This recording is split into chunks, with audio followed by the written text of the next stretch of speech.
Hello everyone, welcome back to my channel. Dear students, ಇವತ್ತಿನ ಕ್ಲಾಸಲ್ಲಿ model question paper 1ರಲ್ಲಿ ಇರುವಂತಹ ಪಾರ್ಟ್ ಡಿ ಗ್ರಾಮರನ್ನು ಡಿಸ್ಕಸ್ ಮಾಡೋಣ. 31 ಕ್ವಶನಲ್ಲಿ ರೀರೈಟ್ ಆ್ಯಸ್ ಡೈರೆಕ್ಟೆಡ್ ಅಂತ ನಿಮಗೆ ಇಲ್ಲಿ ಮೆನ್ಷನ್ ಮಾಡಿರ್ತಾರೆ. ಸೊ ಒಟ್ಟು ನಿಮಗೆ ಇಲ್ಲಿ 4 ಮಾರ್ಕ್ಸ್ ಈ ಗ್ರಾಮರ್ ಪಾಯಿಂಟಲ್ಲಿ ಸಿಗುತ್ತೆ. So first one question, Copernicus said that blank earth revolves around the sun. ಹಾಗಾದರೆ ಯೂಸ್ ಪ್ರಾಪರ್ ಆರ್ಟಿಕಲ್, ಇಲ್ಲಿ ಪ್ರಾಪರ್ ಆರ್ಟಿಕಲ್ ಯೂಸ್ ಮಾಡಿರಿ ಅಂತ ಅವರು ನಮಗೆ ಡೈರೆಕ್ಟ್ ಮಾಡ್ತಾ ಇದ್ದಾರೆ. ಸೊ ಈ ಬ್ಲ್ಯಾಂಕಿನ ಮುಂದ್ಗಡೆ ಇರ್ತಕ್ಕಂಥ ವರ್ಡನ್ನು ಗಮನಿಸಬೇಕು. ಸೊ ಗಮನಿಸಿದಾಗ ನಮಗೆ ಅಲ್ಲಿ ಒಂದು ಕ್ಲೀವ್ ಅಂತೂ ನಮಗೆ ಸಿಗುತ್ತೆ. ಸೊ ಹಾಗಾದರೆ ಇಲ್ಲೇ ಅರ್ತ್ ಅಂತ ಕೊಟ್ಟಿದ್ದಾರೆ ಅಂತಂದರೆ ಯೂನಿಕ್ ಥಿಂಗ್ಸಲ್ಲಿ ಇದು ಬರುತ್ತೆ. ಸೊ ಹೀಗಾಗಿ ನಾವಿಲ್ಲೇ ಆರ್ಟಿಕಲ್ ದನ ಯೂಸ್ ಮಾಡಬೇಕು, ಡೆಫಿನಿಟ್ ಆರ್ಟಿಕಲ್ ದನ ಯೂಸ್ ಮಾಡಬೇಕು.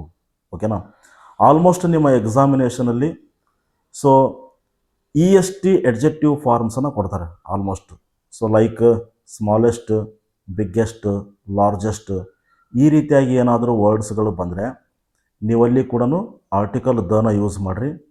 And then most popular, most delicious, most beautiful, so ಈ ರೀತಿ ಏನಾದರೂ ಬ್ಲ್ಯಾಂಕಿನ ಮುಂದ್ಗಡೆ ಇತ್ತು ಅಂತಂದರೆ ನೀವು ಡೆಫಿನಿಟ್ ಆರ್ಟಿಕಲನ್ನು ಯೂಸ್ ಮಾಡಿರಿ. ಆ್ಯಂಡ್ ಇನ್ಡೆಫಿನಿಟ್ ಆರ್ಟಿಕಲ್ ಆ್ಯನ್ ಅಂತ ಏನಿದೆಯಲ್ಲ, ಇದು ಆಲ್ಮೋಸ್ಟ್ ಆಬ್ರಿವಿಷನ್ಸ್ ಏನಾದರೂ ಕೊಟ್ಟಿದ್ರೆ, ಸೊ ಫಾರ್ ಎಕ್ಸಾಂಪಲ್ MLA ಅಂತ ಅಂದ್ಕೊಡ್ರಿ. ಓಕೆನಾ? MLA and MLC, MP, LIC, RTO, so ಈ ರೀತಿ ಆಬ್ರಿವೇಷನ್ಸ್ಗಳನ್ನು ಕೊಟ್ಟಾಗ ನೀವು ಆ್ಯನನ್ನು ಯೂಸ್ ಮಾಡಿರಿ. ಓವೆಲ್ ಇತ್ತು ಅಂತಂದರೂ ಕೂಡ ನೀವಲ್ಲಿ ಆ್ಯನನ್ನು ಯೂಸ್ ಮಾಡ್ಬೋದು. ಇನ್ನು ಎ ಆರ್ಟಿಕಲನ್ನು ಕೌಂಟೇಬಲ್ ಸಿಂಗುಲರ್ ಕಾಮನ್ ನೌನ್ಗಳು ಏನಾದರೂ ಇಲ್ಲೇ ಕೊಟ್ಟಿದ್ದರೆ ಆವಾಗ ನೀವು ಆರ್ಟಿಕಲ್ ಏನ ಯೂಸ್ ಮಾಡ್ಬೋದು. ಸೊ ಸ್ನೇಹಿತರೆ, ಸೊ ಈ ಒಂದು question that means article use ಮಾಡಿರಿ ಅಂತ ಏನು ನಮಗೆ ಡೈರೆಕ್ಟ್ ಮಾಡಿದಾರಲ್ಲ, ಇಲ್ಲಿ ಯೂನಿಕ್ ಥಿಂಗ್ ಅರ್ತ್ ಇರೋದಕ್ಕೋಸ್ಕರ ನಾವಿಲ್ಲಿ ದನ ಯೂಸ್ ಮಾಡಬೇಕು. Okay?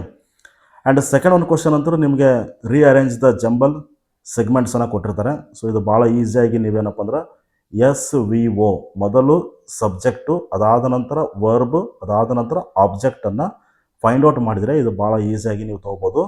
So law and order should be enforced to maintain peace in society.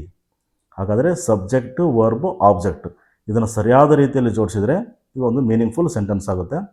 ಇನ್ನು ನೆಕ್ಸ್ಟ್ ಥರ್ಡ್ ಒನ್ ಗ್ರಾಮರ್ ಬಂದು ಇಲ್ಲಿ ಅವ್ರು ಏನು ಡೈರೆಕ್ಟ್ ಮಾಡಿದ್ದಾರೆ ನಮಗೆ, choose the right verb that agrees with the subject.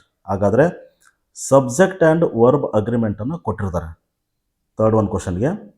ಆದರೆ ಏನು ಕೊಟ್ಟಿದ್ದಾರೆ ಇಲ್ಲಿ, each man and each woman blank ಬ್ರಾಕೆಟಲ್ಲಿ was were given an opportunity to speak ಅಂತ ಕೊಟ್ಟಿದ್ದಾರೆ.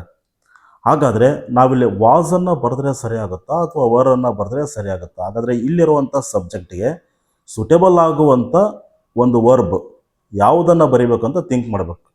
ಸೊ ಸ್ನೇಹಿತರೆ, ಇಲ್ಲೇ ಈಚ್ ಅಂತ ಇದೆ ನೋಡಿ, ಇಲ್ಲೇ ಈಚಿನ ಮುಂದ್ಗಡೆ ನೌನ್ ಇದೆ. ಅಂದರೆ ನೌನಿನ ಹಿಂದ್ಗಡೆ ಈಚ್ ಅಂತ ಏನಾದರೂ ಬಂತು ಅಂತಂದರೆ ಅದು ಸಿಂಗುಲರ್ ಸಬ್ಜೆಕ್ಟ್ ಆಗುತ್ತೆ.